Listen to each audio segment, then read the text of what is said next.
future, but we made the decision with these town halls to only include candidates who had reached out to us and asked for an endorsement. And frankly, even if they had, Bill Schutte and Brian Kelly have already disqualified themselves based on their voting records.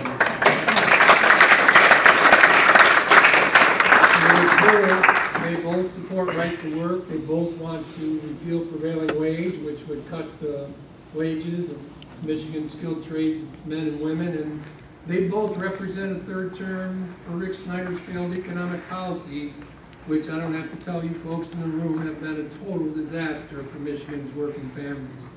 Having said all that, I am so thrilled to have 4 outstanding candidates with us today. And I think any one of them would be a vast improvement over Rick Snyder, and I can't wait to hear more about their ideas and their vision for how we create more good jobs and how we build a better Michigan for all of us. So please help me and join me in welcoming Bill Cobbs,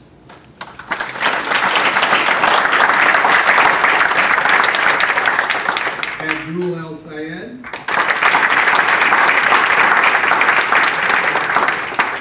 Canada,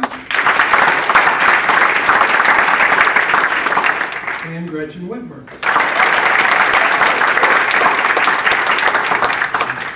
And with that, I'd like to turn it over to our outstanding AFL Communications Director, Zach Poole, to run through the ground rules for tonight's conversation.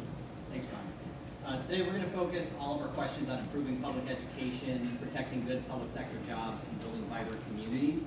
There's not going to be any opening statements. We're going to jump right into the questions, which were submitted by the audience and selected by Ron and me. After the first questions, we're going to rotate the order in which the candidates offer their responses. There's no formal time limit for answers, but our job as moderators is going to be to keep the conversation moving and make sure the candidates get roughly the same amount of speaking time. We've asked them to focus their answers on the questions and not the other candidates. Town hall is going to last about 90 minutes. We'll finish with 1-minute closing statements from each candidate. So just one quick reminder, this event is being live streamed on Facebook Live by the Great Lakes Beacon and reporters in the room. Lastly, just ask folks to, in the audience, to remain silent during the town hall unless we call on you for a question. If you hear your name, just stand up. Either Xenia or Michael from our staff will come over with a microphone. And let's just give one more warm welcome to the candidates. Thank you.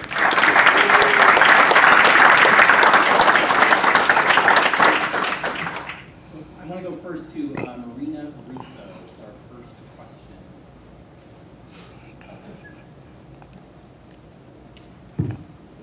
Good evening, everyone. My name is Marina Cantarella Russo, and I've been an educator for 33 years in the state of Michigan. And I'm currently teaching, it was East Detroit High School, now known as East Point High School. And I'm now under a new federation, which is East Point Federation of Educators, Local 698. Okay, my question to the candidates.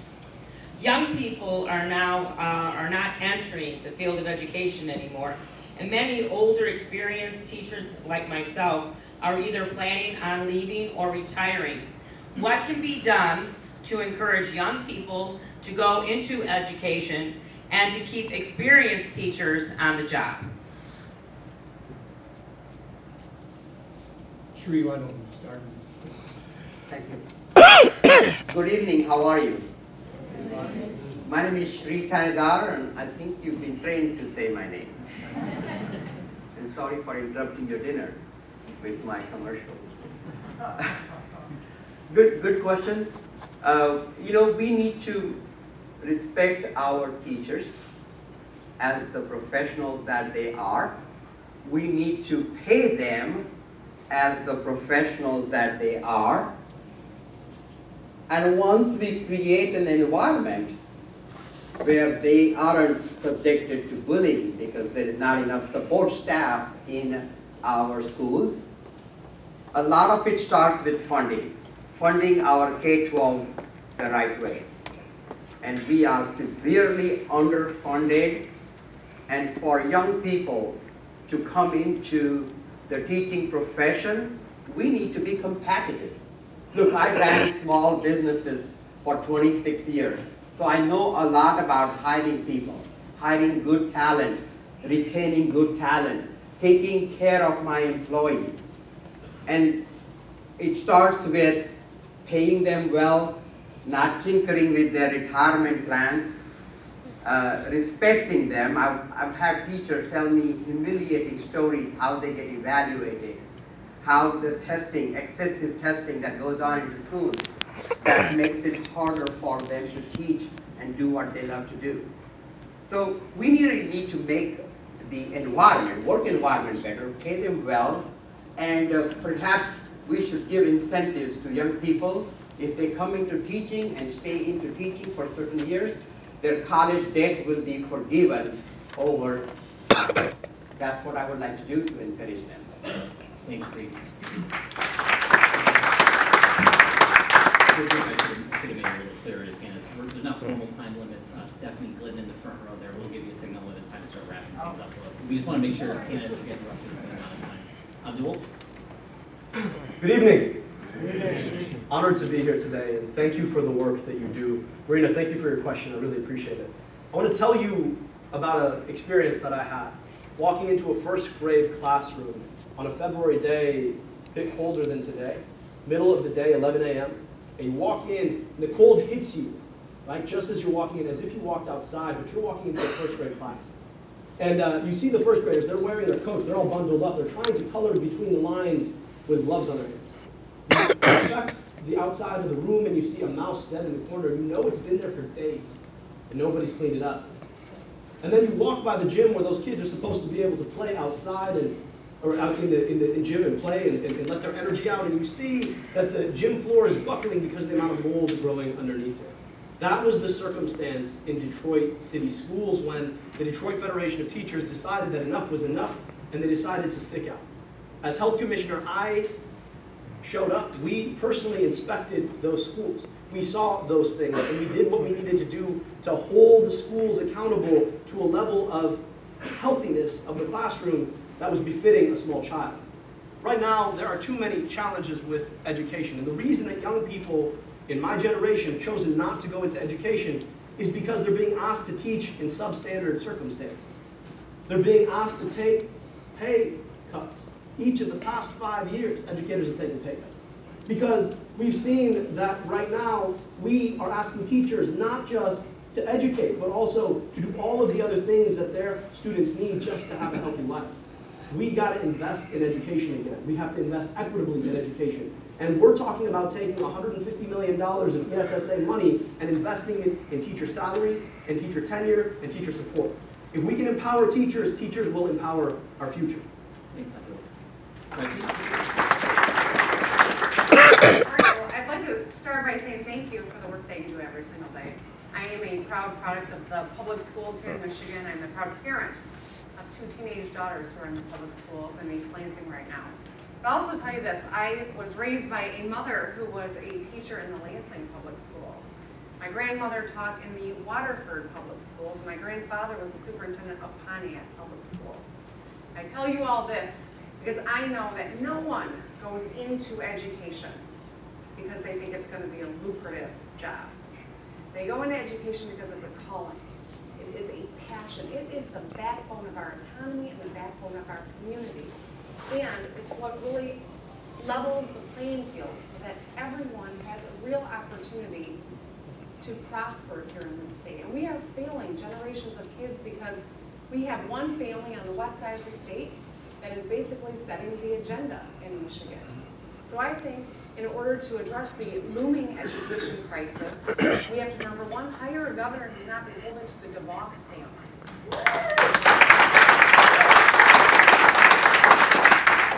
Number two, we have to, I would have said I dropped the lawsuit so you get your 3%, but let's check that off the list, thank goodness, right? But we need to compensate people who go into education. I talked to a teacher in Alpena who is a first-year teacher with 1 child qualified for the bridge card. That's unconscionable that we have people going into this profession who cannot put food on the table. It's time that we elevate our educators and listen to them when setting policy in Michigan. So So I think that there are a lot of things that we need to do, including getting rid of this Attorney General who says we don't have a constitutional right to literacy, and this governor who keeps cutting our education budgets.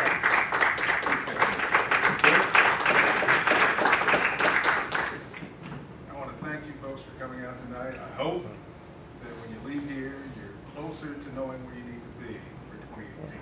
Now the question was, as the next governor of the state, what am I going to do to make sure that we give our teachers a reason to come to work every day? Right? Close? So the most important thing the next governor has to do is to restore human dignity to the profession of teaching, because we've stripped that away. You know, I don't know if you know this, I may be preaching to the choir, but here in Michigan, enrollment in schools of education in our universities has diminished by over 40% since 2011. And there's a reason for that. We can't expect our young and best and brightest to enter this profession if we aren't giving them the tools that they need to be successful. So as the next governor of the state, one of the things that I've said I'm going to do is I'm going to change the funding formula that we currently use. Proposal A is outdated, we need to make an adjustment. I am going to fight to make sure that we have state equalized educational funding in the state, so that every school district, no matter what the zip code is funded at $11,500 per student. Just a few weeks ago, a report came out that acknowledged the fact that Michigan was thousands of dollars behind the rest of the nation in funding education. And how in the world do we ever expect that we will be able to deliver the kind of educational outcomes that we're looking for if we don't get the resources that teachers need? So I'm committed to making that happen. You know, finally, I think that one of the things that we need to do regarding teachers is understand that the cost of securing an education, compare it with the compensation they receive, is not equivalent. So I want to make sure that as the next governor of the state, that if a teacher comes into education and teaches for 7 years, we will reimburse them 75% of the cost of securing that education. That's how we move Michigan forward. Our next question is from Georgianne Bardinian.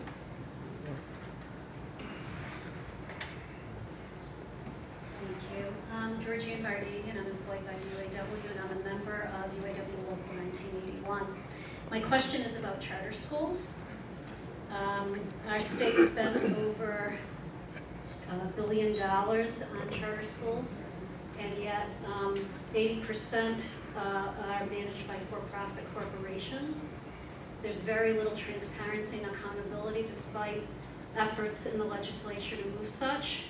We know that Massachusetts is one of the top states and has great charter school accountability and laws in place. On top of all of that, we know that charter school teachers and support personnel who wish to organize are terrorized by these for-profit corporations, and their collective bargaining rights are denied, and their organizing rights, they have to go through a gauntlet in order to have a fair union election. What will you do as governor to address these very important issues that impact our children and their teachers' working conditions, which is their learning conditions? Thanks, Georgie. Let's go down to Wolf for this one first. Georgie, thank you so much for your question. So who here pays taxes so that some corporation can pocket that money? Well, nobody wants to do that. And it's time we end that practice. So I am proposing that we would create a mandatory off-ramp for-profit charter schools to move to nonprofit status within the first 2 years of my administration. That's number one. Number two, we've got to do something about authorizing. You've got 14 different authorizers who have no accountability to the communities in which these charter schools are opening. And so we need to move to one authorizer founded in the state bureaucracy that would make decisions. Three, it's about representation. Teachers and parents have to sit on the future nonprofit charter school boards if they are going to be authorized. And then lastly, we have to empower the teachers and the professionals in those schools to come together and to unionize. If we can do those things then and hold our charters accountable to the same exact levels of accountability as all of the public schools that we ask to be held accountable, I think we can address this problem. Thank you. So there was a point in time where people came to Michigan for opportunity. They moved from Kentucky or Tennessee or Alabama, halfway around the world. Yemen, my friend who's sitting right behind you, or Lebanon, because Michigan offered a job that you could make a really good living. It's because the unions created the middle class, and that's why people came to Michigan. But the best part of that was you knew also, no matter what community you located in, your children were going to get a phenomenal public education. Michigan public schools were the finest around, and now we rank in bottom 10 in our own country. And the metrics for kids just in literacy put us like at 47 and 48 for children of color, or in 48th in our country.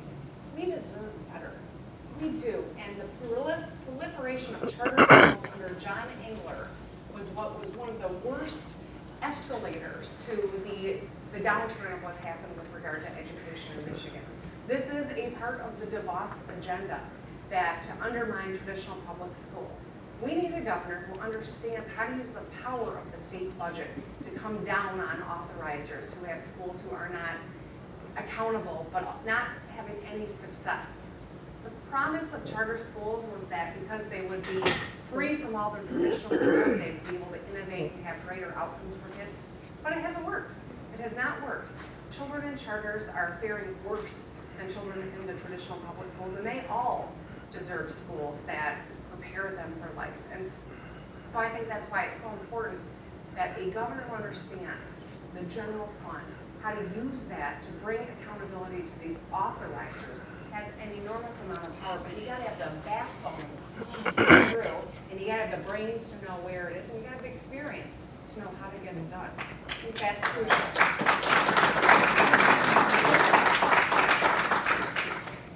Since I started running for governor, the thing that I consistently said when I got in front of a group like you is that not only does the candidate for governor need to tell you what they're going to do, they need to tell you how they're going to do it and when it's going to happen. So let's talk about charter schools. I've said as the next governor of the state that unlike my friend Shree, who says that he will outlaw them, I know you can't outlaw, but we can defund them. So I'm going to stop using public taxpayer dollars to fund private enterprise. That's number one. Number two is that we're going to level the playing field. If we evaluate public schools, we're going to evaluate charter schools the same way. We're going to use the same criteria, and they're going to be made to meet the same requirements. Because we cannot have this situation where we're draining the public school system in this state of almost $1.1 billion. And fundamentally, we haven't seen any educational outcomes that should give us confidence that charter schools are doing a better job. And then here's the thing that we've got to do. I have said that this nonsense of having universities in the state of Michigan be the chartering authorities is a mistake. So I want to take that chartering authority and move it to the Michigan Department of Education that doesn't have a vested interest in the income those schools make, and to make sure that they're meeting the same kind of standards that every other school is meeting. We shouldn't treat for-profit charter schools any differently than we do parochial schools. We got to get back to recognizing that the delivery of public education is a responsibility. Last year when Bill Schuette said that kids in Michigan weren't entitled to a literate education, everybody in this room should have cringed.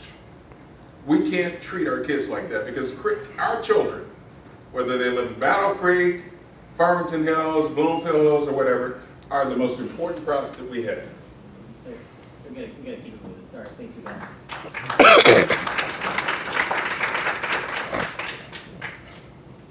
I forgive Bill for answering half of my question. What happened is that Bill Schuette has refused to do debates like this. all these my friends here, this must be our 12th debate of this season. So like good Democrats, we come here and talk and always sign up every time someone says we're going to have a forum. So I applaud them, applaud all of them. The problem with that is then we can basically give each other speeches now. And you saw Bill do a pretty good job of it.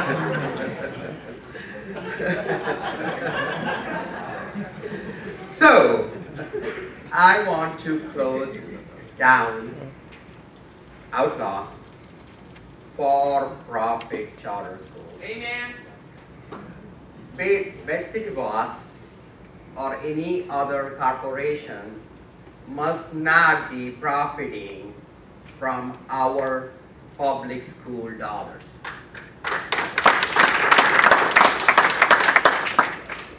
You know, I grew up in dire poverty. I saw my mother raise 5 siblings and my dad when he had to retire without any pension. And I worked as a janitor and throughout my college and school. And education was the ladder for my success, and that ladder is broken for too many Michiganders today. And I want to fix our education system, bring it into the top 10, and that starts with funding our schools right, and that starts with holding the charter schools accountable for the same high standards I would set for public schools. Thank you. Our next question is from my friend and the great president of the Metro Detroit Central Labor Council, Rick Blocker. Testing, okay. Thanks again, Ron, for that wonderful comment. Okay, what should the next governor do to help communities that are struggling financially for basic services like paying police, fire, and road maintenance? Thanks. Go to Gretchen first on this one. Okay, so thank you, Rick. I think that's an important question. I know that there's been many debates in Lansing with regard to revenue sharing and the amount of money that is sent to our municipalities to actually be able to provide the services that we all rely on. We've seen attacks on pension benefits and people that actually did work in municipalities that are continuing to worry whether or not their earned compensation that was deferred we're going to live up to. The health of our cities, the ability to provide core services like safety of citizens is crucial to everyone who lives in those cities, but also to the business community. And I think that's why we're starting to see finally renewed interest in ensuring that we don't bankrupt cities across Michigan, that we don't cut costs at the worst cost, which is your public safety. And that's why as we look to building the next budget, we've got to make sure that everyone's paying their fair share into the tax system so that we can provide basic services for everyone in the state. We have seen the Republicans under Rick Snyder shift the whole burden of running the state onto the individual, onto the middle class. His first budget gave a massive business tax cut, and he paid for it by taxing pensions, by cutting schools, and by trying to eliminate the earned income tax credit for the working poor.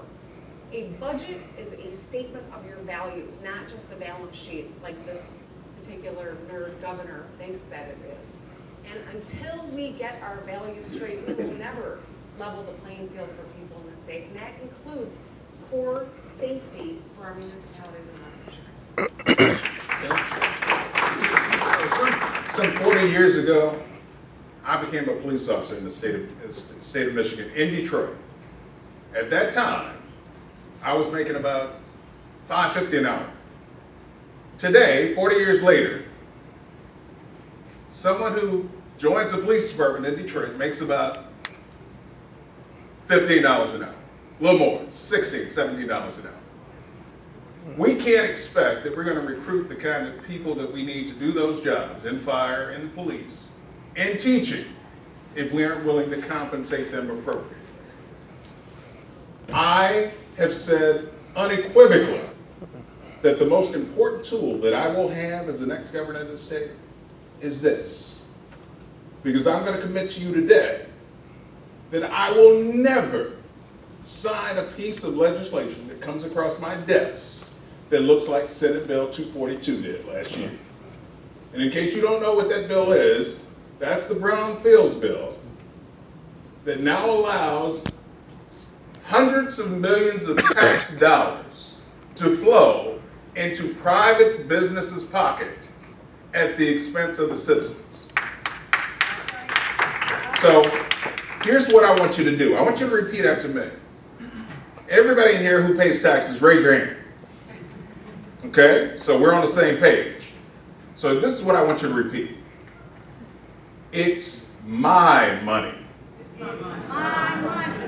It's my money. Spend it on me. It's my money. Spend it on me. Come on, you can say it a little bit more robustly than that.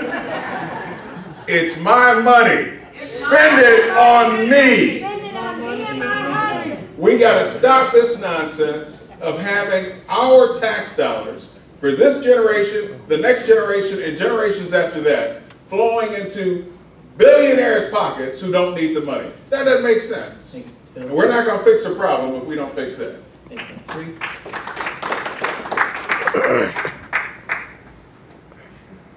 I think we will have a next economic downturn more than likely within the first term of this governor. And you know, we have an economic downturn. Michigan suffers more than any other state in the United States. So we need to have a governor that has some financial savvy. And I have run small businesses for many, many years. One of the issues to address your question is a distribution of revenues and how we fund our cities, how Lansing does that. And Lansing must not choose winners or losers based on zip codes. The distribution of money needs to happen in relation to the needs of the local community. You know, because we are all one family, we are all one state. And if we have a certain parts of our state hurting and doesn't have enough revenue coming in because industries have moved out, we need to take that into account when Lansing distributes the money. And once that happens, Lansing needs to step out of that and let the local government know best what the local problems are, use that money to solve the problem.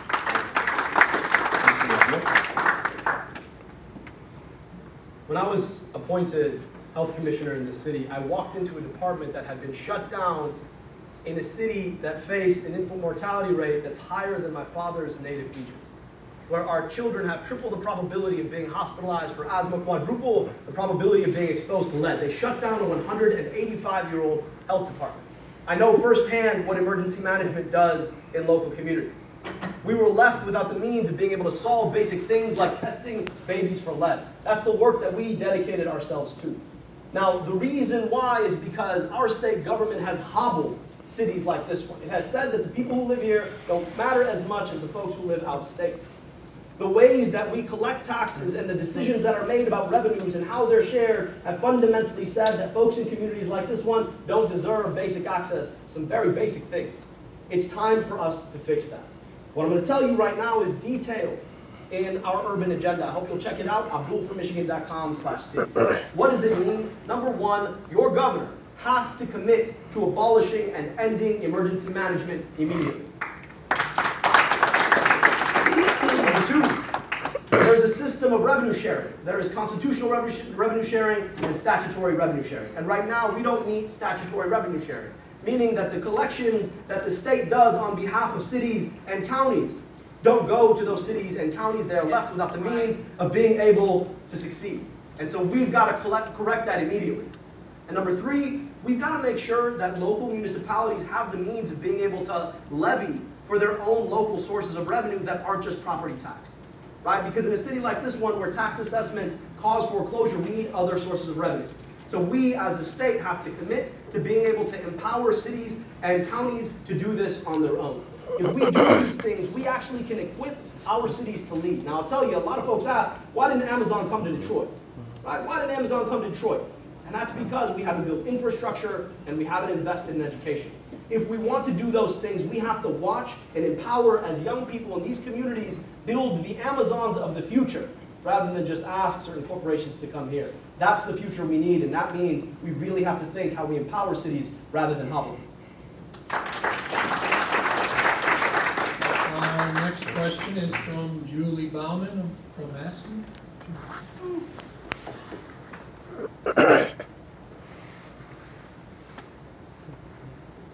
Good evening. I'm an ASME retiree from Wayne County government, but I am very active still with my union. I would like to know what you would do as governor to fight and help reverse the outsourcing of good public sector jobs in our schools, cities, and state government. Thanks, Julie. We'll go to Bill first. So we have a fundamental choice to make about whether or not we want to turn every decision that happens regarding us over to corporations and big business, or whether we want government to do it. I'm of a belief that most of you in this room probably support and believe in the first line of the Michigan Constitution. And the first line of that Michigan Constitution says that government is initiated for the benefit of the people. That government is for the equal benefit, security, and protection of the people. That doesn't mean that government's got to get smaller. It means that we have to be in a position to provide the services that you need and ask for. Now, we just recently overturned privatization of food services in the prisons. The reason we overturned it is because it wasn't working. This nonsense that the private sector is always better positioned to deliver services is not true. What it is better positioned to do is cut cost. And where they start cutting cost is in people's take-home pay. And one of the things that I know, since I worked in business for over 30 years, is that the only thing that moves the economy, that moves the society that we live in, is the ability for people just like us to be consumers. And you can't be a consumer if the only thing you think about is how you're going to pay your housing costs and how you're going to put food on the table. So as an ex-governor of the state, I'm not going to be one of those persons that looks to privatize all of the services. In fact, I want to have a government that looks very much like WPA did when FDR took over.